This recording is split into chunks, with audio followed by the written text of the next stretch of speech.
교회 여러분, 오늘은 종교 개혁자들의 그 신앙과 담대한 용기 그리고 희생을 기념하는 종교 개혁 기념 주일입니다.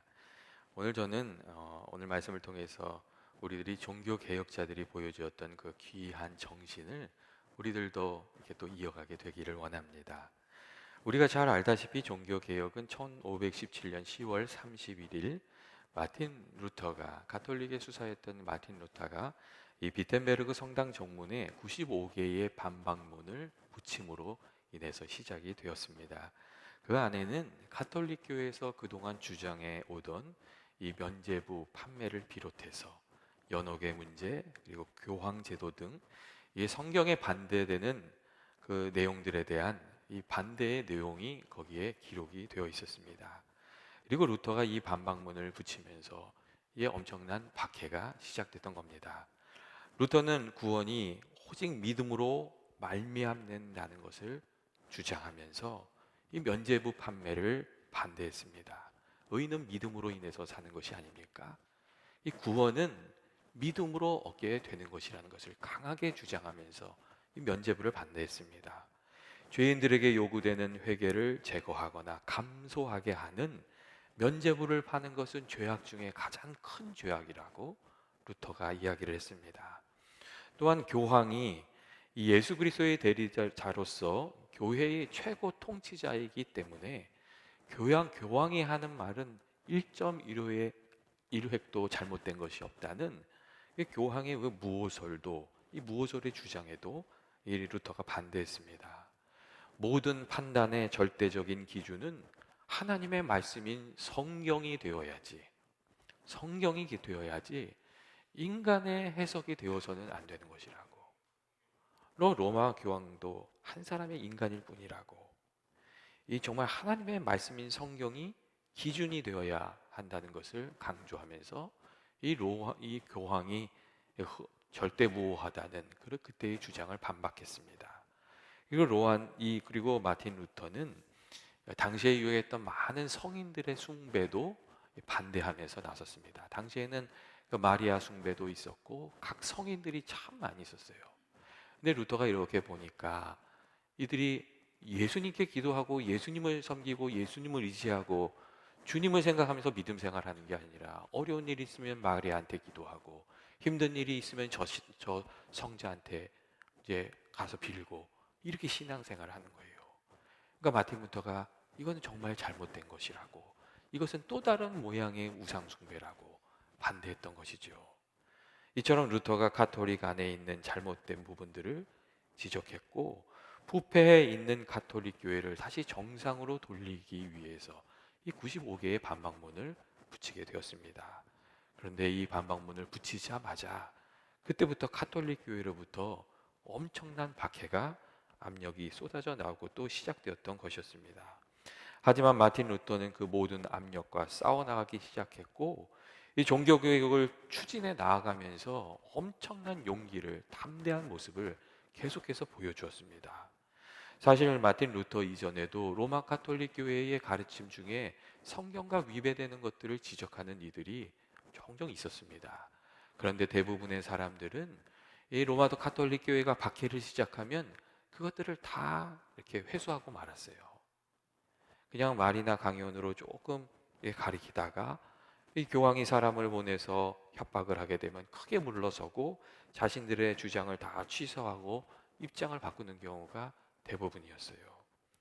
이게 우리가 잘 아는 그 갈릴레오 갈릴레이의 이야기도 사실 그 이야기 그런 상황 중에 하나입니다. 이게 딱 요 그 스토리가 이 종교 개혁 시기와 맞물려서 일어났던 일이었거든요. 우리가 그렇게 알잖아요. 갈릴레오가 종교 재판을 딱 받고 딱 문 앞에 나오면서 그래도 지구는 돈다. 딱 그렇게 얘기했다고 많이들 알고 계시잖아요. 그래서 그건 사실이 아니에요. 그것은 나중에 이 소설 속의 창작이에요. 갈릴레오 이야기를 썼던 사람이 지어서 넣었던 것이죠. 사실은 이 갈릴레오도 자신이 지은 책 그 두 가지 주요 우주 체계에 대한 대화라는 그 책이 있는데 거기서 지동설을 주장한 코페르니쿠스의 가르침을 옹호했다는 이 뭐라 그럴까 그 논지로 재판을 받았어요. 그때 갈릴레오가 자신은 코페르니쿠스의 주장을 지지하는 것이 아니라 오히려 코페르니쿠스의 주장을 논박하기 위해서 이 책을 지었다고 얘기를 했고, 이 로마 카톨릭의 요구대로 그 재판장의 자리에서 자신의 주장을 다 철회한다고 각서에다 사인도 했어요. 그러니까 대부분의 사람들은 강력한 권력을 가진 로마 카톨릭의 요구에, 그 압력에 대항해서 살아가지 못했다는 거예요. 그런데 마틴 루터는 로마 카톨릭의 이 협박과 박해에도 불구하고 여러분 자신의 주장을 거두어들이지 않았습니다. 그리고 엄청난 용기를 가지고 그 주장을 밀고 나갔습니다. 로마 가톨릭 교회가 요구하면 그 자신의 주장을 바꾸었던 다른 이들과 달리 마틴 루터는 이 불의와 타협하지 않고 진리의 길을 가는 것을 선택했다는 것입니다. 그리고 그 결과 종교개혁의 불길이 타오르기 시작했고, 또 루터가 보여준 이 불의와 타협하지 않는 그 진리를 선택하는 담대한 용기가 종교개혁의 아주 중요한 정신 중에 하나가 되었습니다. 여러분, 우리들에게도 때때로 담대한 용기가 필요한 때가 있지 않습니까? 우리 안에 있는 잘못된 것을 고쳐내기 위해서 용기가 필요한 때가 있습니다. 내가 잘못했습니다 이렇게 말을 하고 바로잡기 위한 용기, 그런 용기가 필요할 때가 있습니다. 그리고 오랜 관습에 매여서 바꾸지 못하는 것을 바꿔내기 위한 그런 용기가 필요할 때도 있습니다. 이전까지는 이렇게 했지만 이제는 아니라고 말해야 되는 그런 때가 있습니다. 그리고 새로운 일에 도전하기 위해서 용기가 필요한 때도 있습니다. 새로운 일을 시작해야 하는 줄 알면서도 여러분 용기가 없어서 시작하지 못하는 경우가 있지 않습니까? 그런데 그 일을 담대하게 밀고 나가기 위한 용기가 필요한 때가 있습니다. 그런데 그런 용기들을 이 마틴 루터가 보여주고 있었다는 겁니다. 특별히 루터는 황제의 대리자였던 폰 에크라는 사람에게 재판을 받았고, 그때 루터가 주장했던 95개의 반박문, 그리고 루터가 썼던 책들을 다 수거하고 그것을 다 부정하라고 이런 요구를 받았습니다. 이 취소하지 않으면 그동안 누려왔던 루터가 가지고 있었던 모든 권리가 다 사라지고 교회에서 파문을 당하고 쫓겨나게 되고, 그러면 더 이상 법의 테두리 안에서 보호를 받지 못하게 되는, 그래도 언제든지 암살을 당할 수 있는 그런 위험을 마주하고 있었습니다. 그런데 그때 루터가 이 교회의 협박에 굴복하는 것이 아니라 성경이 말하는 진리대로 살아가겠다는 그런 용기를 보여준 겁니다. 그리고 이때 루터가 아주 유명한 그 대답을 했는데 우리가 잘 아는 이야기입니다. 그때 루터가 이런 얘기를 했어요. 저는 복음의 진리를 단순히 전달하는 이 책들을 철회할 수가 없습니다. 저는 교황권의 부패와 잘못을 지적하고 있기 때문에 교황청의 그 폭정과 사악함이 멈추어지지 않는다면 이 책들을 철회할 수가 없습니다. 저는 성경의 증언을 통해서 또는 분명한 이유로 논박당하지 않는다면 철회할 수가 없습니다. 저는 제가 인용한 성경 말씀에 사로잡혀 있습니다. 저의 양심은 하나님의 말씀에 정복당해 있어서 저는 어떤 것도 철회할 수가 없습니다. 저는 아무것도 철회하고 싶지 않고 또 철회하지도 않을 겁니다. 저는 달리 어떻게 할 도리가 없습니다. 하나님, 여기 제가 서 있습니다. 나를 도와주십시오. 이 루터가 마지막으로 변론하면서 했던 이야기였습니다. 루터가 많은 협박을 당했지만 말씀을 붙들고 하나님 붙들고 엄청난 용기를 내고 있었던 겁니다. 그가 하나님을 두려워하는 마음으로 살았고 진리가 승리하는 것을 믿었고, 또 우리가 선한 길을 선택하면서 걸어가면 하나님께서 도움이 되어 주실 것을 믿었기 때문에 담대하게 그가 불의와 맞서서 싸워갈 수가 있었습니다. 하나님, 내가 여기에 서 있습니다. 나를 도와주소서. 이렇게 하나님의 도우심을 간구하면서 그 위기를 이겨냈던 것입니다. 여러분, 참된 용기는 어디에서부터 오는 것입니까? 참된 용기는 진리에서부터 오고, 그리고 하나님을 믿는 믿음으로부터 여러분 오는 겁니다. 내가 진리의 편에 서 있고 하나님께서 나를 사랑하시고 나를 위해서 일하여 주시고 나를 도와주실 것을 믿고 의지하면 그때 참 용기를 가지고 살아가게 됩니다. 여러분, 오늘 말씀을 보면 사도 바울도 그런 모습을 보여주고 있지 않습니까? 만일 하나님께서 우리를 위하시면 누가 우리를 대적하리요? 누가 우리를 대적하리요? 그렇게 이야기해주고 있습니다. 사도 바울이 복음을 전하면서 사실 많은 어려움을 겪었어요. 하지만 그때마다 그가 용기를 내서 복음을 전하고 믿음의 길을 걸어갈 수 있었던 것은 그가 하나님의 사랑을 믿었기 때문이에요. 그리고 하나님이 함께 하시고 계심을 믿고 하나님께서 도와주실 것을 믿었기 때문에 그가 용기를 내서 복음의 전도자로 살아갈 수가 있었습니다. 사실 사도 바울도 실패하고 두려움에 사로잡힌 때도 있었어요. 하지만 그때마다 하나님을 만나면서 하나님의 음성을 들으면서 사도 바울이 힘을 내서 살았습니다. 여러분, 우리들의 삶 속에 용기가 없는 이유는 무엇입니까? 우리가 하나님을 의지하지 않고 나 자신의 지혜와 경험을 의지하면서 살기 때문이고, 또 세상적인 것들을 의지하면서 살아가기 때문에 그렇습니다. 이 상황에 따라 이리저리 흔들린 것들을 의지하면서 살려고 하기 때문에 여러분, 우리들의 마음속에 평강이 없고 늘 흔들리는 삶을 살아가게 되는 겁니다. 요한복음 14장 16절을 본문으로 마틴 루터가 설교한 그 설교 내용 중에 이런 내용이 있어요. 세상 사람들은 돈지갑과 금고와 높은 신분, 그리고 이 세상 권세나 지혜를 의지합니다. 그리고 이것을 힘으로 알고 삽니다. 이것은 그런데 어리석고 철이 없는 헛된 용기입니다. 그리스도인은 성령께서 주시는 용기와 말씀에 뿌리받은 용기, 그리고 믿음을 가지고 나아가는 용기로 살아야 한다고 여러분, 그렇게 이야기해 줬습니다. 여러분, 우리 어떻게 생각하세요? 우리가 하나님이 아닌 것을 믿고 의지하면서 살아가게 되면 반드시 흔들리게 되는 때가 있습니다. 돈도 있고 건강도 있고 우리가 보기에 그만하면 괜찮을 것 같은 사람들이 마음의 평강이 없고 늘 걱정하면서 사는 이유는 의지하고 있는 것이 늘 흔들리는 것이기 때문에 그렇습니다. 돈이 마음에 평안을 주지요. 친구들도 마음에 평안을 주지요. 하지만 그것들은 언제든지 흔들릴 수 있는 것들이고, 그것들이 흔들리기 시작하면 그걸 믿고 의지하는 사람들도 흔들리게 되는 겁니다. 여러분, 세상에 믿을 것이 있습니까? 여러분, 세상에 있는 것들은 어느 순간 다 흔들립니다. 하나님을 믿고 의지하지 않는 사람은 담대한 믿음으로 그 평강을 누리면서 살아갈 길이 없습니다. 또한 우리가 용기가 없는 이유는 하나님을 믿는다고 하지만 확실히 믿지 않아서 그렇습니다. 이스라엘 백성들이 광야의 길을 가면서 왜 늘 불안하고 늘 걱정하고 두려워하고, 여러분, 왜 이스라엘 백성들이 불평과 불만으로 살았습니까? 그들이 하나님의 능력을 보았지만, 놀라운 기적을 체험했지만 하나님을 확실히 믿지 않았기 때문에 그렇습니다. 그들의 삶에 찾아오는 문제를 하나님께서 바꾸어 주실 수 있다는 것을 믿지 않았고, 하나님께서 도와주실 수 있다는 것을 그들이 믿지 않았기 때문에 늘 불안한 마음으로 떨면서 살았습니다. 여러분, 그런 점들은 근데 우리들도 마찬가지 아닙니까? 우리가 하나님을 믿는다고 하지만 하나님을 정말 확실히 믿지 않으면 평강을 누리면서 살기가 어렵습니다. 그리고 하나님을 믿는 믿음은 우리가 믿음의 길을 걸어갈 때에 우리에게 주어지는 것입니다. 믿음 안에서 담대함을 가지게 되는 것은 여러분, 우리가 수영을 배우는 거하고 좀 비슷한 점이 있어요. 수영을 배우기 시작하면요, 수영을 가르치는 분들이 그렇게 얘기해요.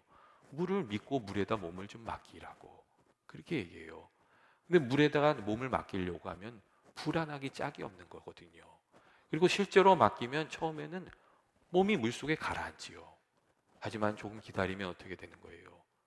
몸이 서서히 떠오르는 것을 느끼게 되는 거거든요.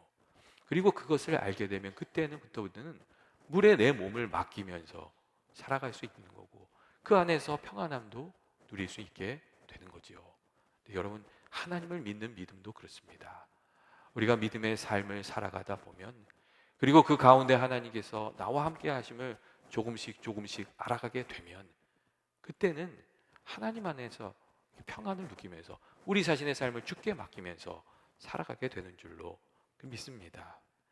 하나님의 말씀대로 순종하고 하나님 말씀대로 이루어지는 것을 체험하면서 우리가 믿음의 담대함을 가지고 여러분 살아가는 겁니다.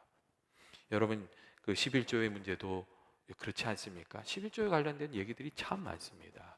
11조 하면 꼭 손해보고 어렵게 될 것만 같지요. 하지만 하나님의 말씀대로 11조 하고 나면 하나님께서 채워주신 은혜가 있었다고, 은혜가 있다고, 그런 얘기들이 수도 없이 많습니다. 여러분, 그리고 또 낮아지면 지는 것 같이 생각하는 경우도 참 많습니다. 근데 우리가 끝까지 섬기면 하나님께서 그를 일으켜 높여주시는 그 은혜를 알게 됩니다. 그때부터는 낮아지는 것이 부끄러워지지 않는 거예요. 하나님께서 알아주시고 하나님께서 높여주시는 데가 있다는 것을 알게 되고 또 믿기 때문인 것이죠. 여러분, 그런 일들을 경험하게 되면 우리가 더욱 담대하게 순종하게 되고 또 어려움이 찾아와도 믿음으로 살아가게 되는 줄로 믿습니다. 그래서 성경이 뭐라고 얘기하냐면 말씀대로 사는 사람들이 믿음의 담대함을 가지고 살아가는 것이라고 그렇게 이야기해 주고 있습니다. 그리고 특별히 우리가 용기가 없이 사는 이유는 나를 사랑하시는 하나님의 사랑을 믿지 않기 때문에 그렇습니다. 오늘 말씀을 보면 사도 바울이 어떻게 말하고 있습니까? 자기 아들을 아끼지 아니하시고 우리 모든 사람을 위하여 내어주시니까 어찌 그 아들과 함께 모든 것을 우리에게 주시지 아니하겠느냐고 그렇게 말씀하고 있습니다. 또한 누가 우리를 그리스도의 사랑에서 끊으리요? 환난이나 공고나 박해나 기근이나 적신이냐 위험이냐 칼이냐 이렇게 이야기하면서 그러나 이 모든 일에 우리를 사랑하시는 이로 말미암아 우리가 넉넉히 이기는 것이라고 여러분 그렇게 이야기해 주고 있습니다. 여러분 이게 무슨 말입니까? 우리를 사랑하시는 하나님의 사랑을 믿고 용기를 내라는 이야기죠. 그리고 하나님의 사랑을 믿고 나아가면 그 하나님의 사랑 안에서 우리가 힘을 얻어서 살아가는 것이라고 그렇게 이야기해 주는 겁니다. 아이들이 이렇게 엄마와 함께 놀이터에 놀러 오잖아요. 그럼 아이들이요 막 뛰어가서 친구들하고 놀아요. 근데 어린아이들이 막 놀다가 꼬마들이 문득 엄마를 찾아보는 거예요. 엄마를 쳐다보고요. 엄마가 거기 있으면 또 신나게 노는 거죠. 근데 어느 순간 엄마가 없어지면 그때부터는 이제 패닉이 오는 거예요. 그럼 아이들이 막 울거든요. 하지만 그때 엄마를 다시 만나면 아이들이 또 거기서 언제 그런 일이 있었다는 듯이 놀이터에서 뛰어가서 또 놀거든요. 여러분, 아이들의 엄마를 바라보면서 그 마음의 담대함을 얻게 되는 거잖아요. 우리가 세상 살아갈 때도 비슷한 점이 있습니다. 때때로 우리가 주님을 바라보면 주님을 생각할 때마다 우리 마음속에 평강이 찾아오고 담대함을 얻게 됩니다. 우리가 속상하는 일들만 잔뜩 생각해 보세요. 그러면 우리 마음이 점점 어두워지는 거예요. 우리를 힘들게 하는 일들만 많이 생각해 보세요. 그러면요 용기가 다 사라지는 거예요. 그럼 나중에는요 할 수 있는 일도 못 하게 되거든요. 근데 그때마다 우리가 주님을 바라보면 그리고 주님의 영이 우리 가운데 임하시면 우리의 마음에 평강이 찾아오고 담대함을 힘입어서 주님을 믿는 믿음으로 우리 힘들게 하는 일들도 감당하면서 그렇게 살아가는 줄로 믿습니다. 우리를 사랑하시는 하나님 안에서 우리가 힘을 얻는 것이죠.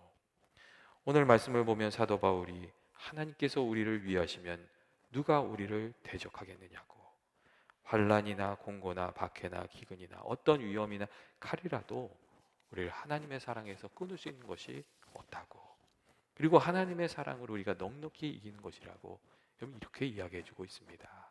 그리고 중요한 것은 이 말이 단순히 사도 바울의 머리에서 나온 것이 아니라 그의 삶 속에서 체험하고 고백되고 있는 귀한 믿음의 고백이라는 점입니다. 여러분 시편 23편을 보면 그런 말씀이 있잖아요. 내가 사망의 음침한 골짜기를 다닐지라도 해를 두려워하지 않는 것은 주께서 나와 함께 하심이라. 주의 함께 하심을 경험했던 다윗이 고백했던 것처럼 사도 바울도 그러한 믿음의 고백을 드리고 있는 것이거든요. 그리고 종교 개혁자들도 여러분 그렇게 살았습니다.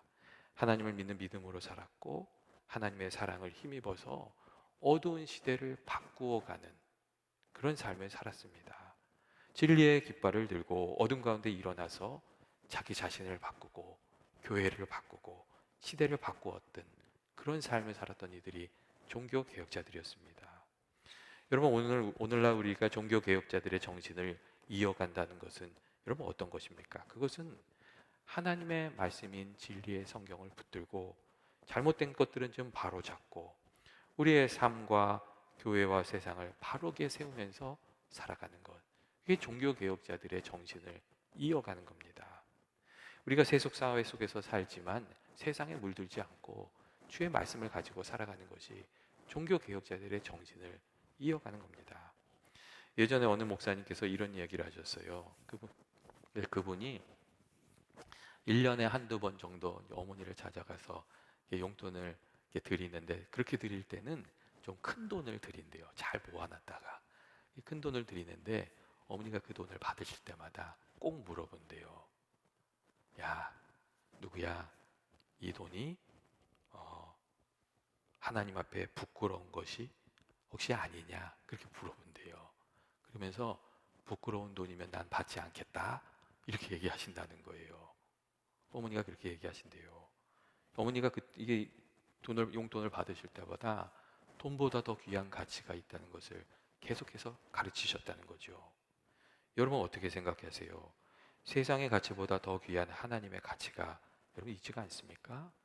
누군가 한 10억 벌었다고 하면 이야, 능력 있는 사람이네, 그렇게 말씀하시겠어요?